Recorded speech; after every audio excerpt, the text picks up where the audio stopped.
This felt like something interesting and new, something magical, and I couldn't wait to try it. Duh.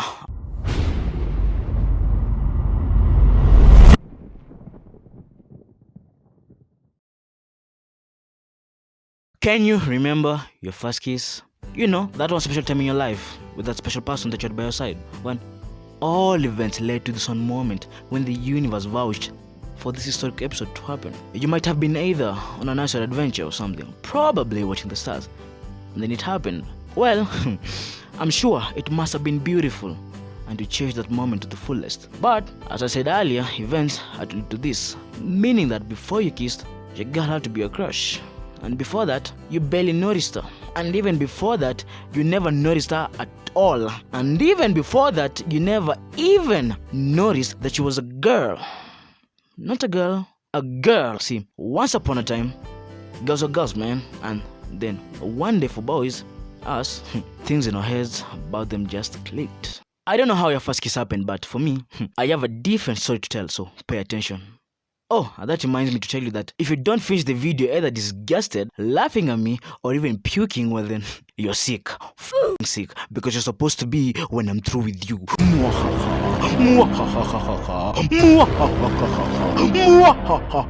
Excuse me, can you start the video? Huh? Can you start the video? Oh, okay. Can you imagine a world without girls? You know, like, can you imagine a world without Nicki Minaj, Cardi B, Beyonce, and the list just goes on and on. The WAP song would have never been made. YouTubers will have titles for the YouTube videos, and Robert Baratheon will have thanked the gods for Betsy and her. Yeah. See, it would be catastrophic. The end of the world as you know it. Armageddon, the end of time. You mean it. A world without girls is no world, man, but believe it or not, one day, they were all simple little humans that we barely noticed in the field of if you know what I mean. And then one day, something in our minds as boys just clicked. These aren't just humans, there's more.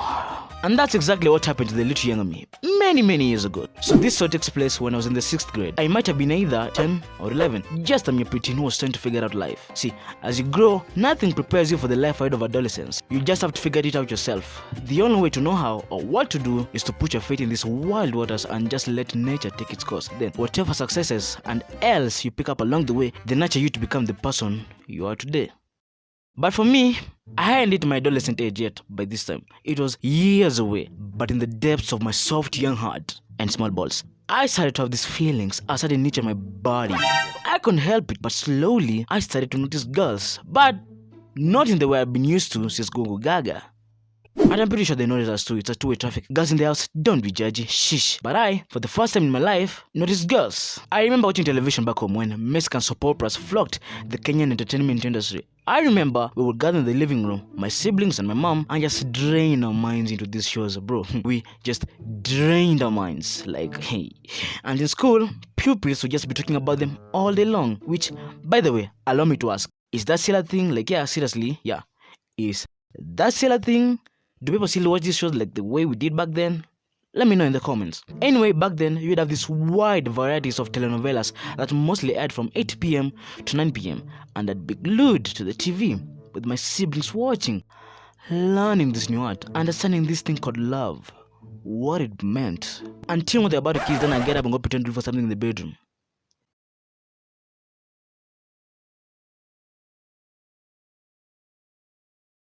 Only to hide in the corridor a sneak peek as these two lovebirds kissed. And boy, did these people kiss. Have you ever seen how Mexicans kiss? Like with their tongues and everything? You could immediately tell that indeed beneath that kiss, saliva was being exchanged. These people were just that good, bro. This felt like something interesting and new, something magical, and I couldn't wait to try it. But there was one problem. I had no girlfriend. Duh, I was in the 6th grade.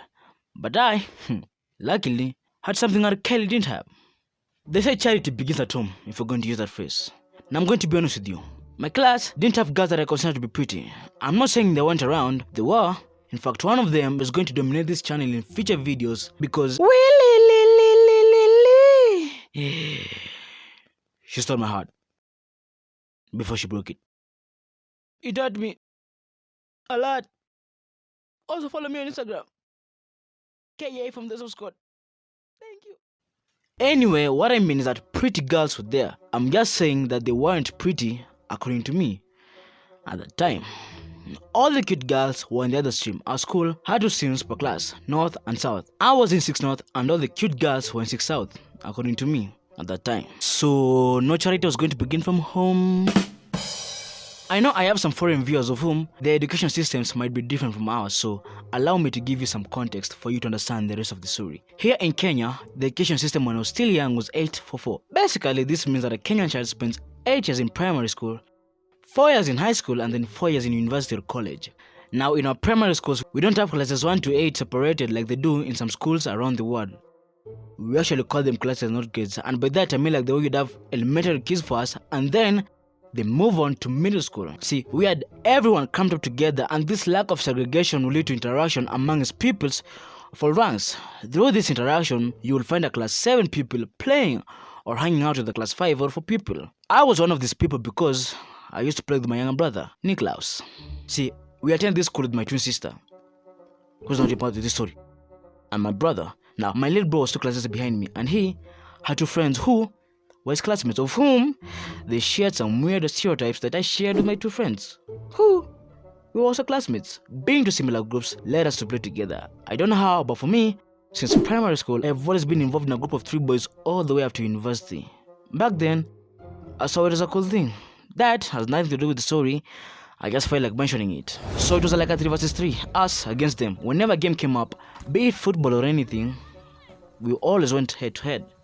I remember actually playing wrestling with these 3 kids, with my friends, which by the way, we won most of the time because we were pretty older and stronger than them. Now, one of my boss teammates had this neighbor friend and classmate who we're gonna call Maria. Here's where a girl eventually comes in. Maria.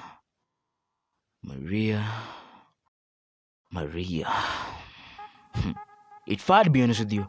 Again, this was the first chick that ever caught my eyes. The girl that sent me on a roller coaster of this wild world of love. Maria was this cute girl in my brother's class. She had cornrows like every other girl in school, but somehow I just saw her different, attractive.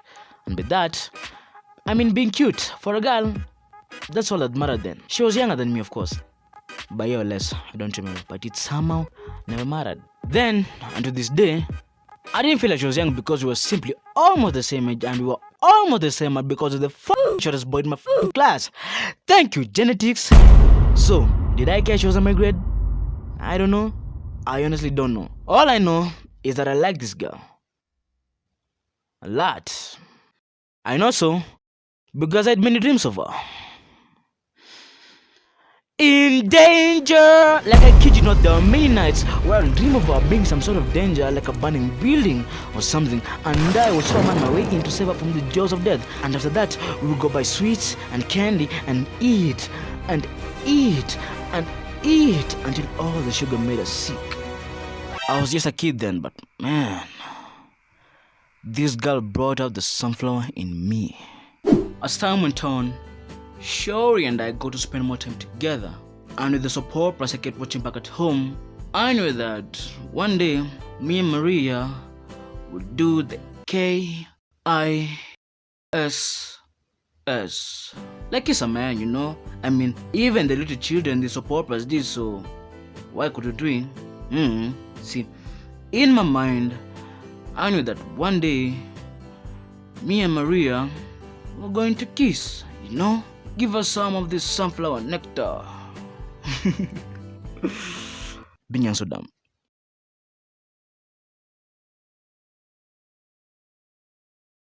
So guess what? You made it to the end of the video. Surprised? Why? Duh, because you enjoyed it. Anyway, I'm just saying.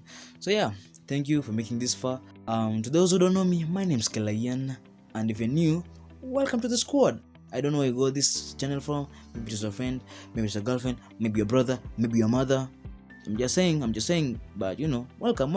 Disclaimer, I know. At the beginning of the video, like right here, I said that by the end of this video, I will make sure that you're disgusted. And I know, didn't hit the target. But I have a reason why. See, when I wrote this script for this episode, I mean, this story was supposed to be a 1 video episode. But when I wrote the script, turned out to be 2. And trust me, there's no way I'm ever going to squeeze a story just to fit it, because trust me, I could have started from where Maria came up into the story, but I really needed to give you guys some little backstory so that you'd understand what will happen in the future. Part 2 is coming out next week with all the nitty-gritty details that are supposed to happen on this episode. So yeah, in the meantime, you can check me out on Instagram, at Kelayan, and check out everything that I do. Like, I promise to come back with a banger next week. In the meantime, I'd like to thank you. Will be appreciated. Do all the YouTubery jibby jabba things. Like share, subscribe, comment, like. A small step for you, gently for us. I'd really appreciate that. I mean, last episode, beautiful. You guys supported me like crazy. I mean, yeah, thank you. Here, it's banger after banger. So make sure you're on the train, because I left the station like way back in 2010. Stick around. Part 2 comes out next week. I'll see you then. So until next time, don't forget to be a sunflower to somebody every day. Tuna never die.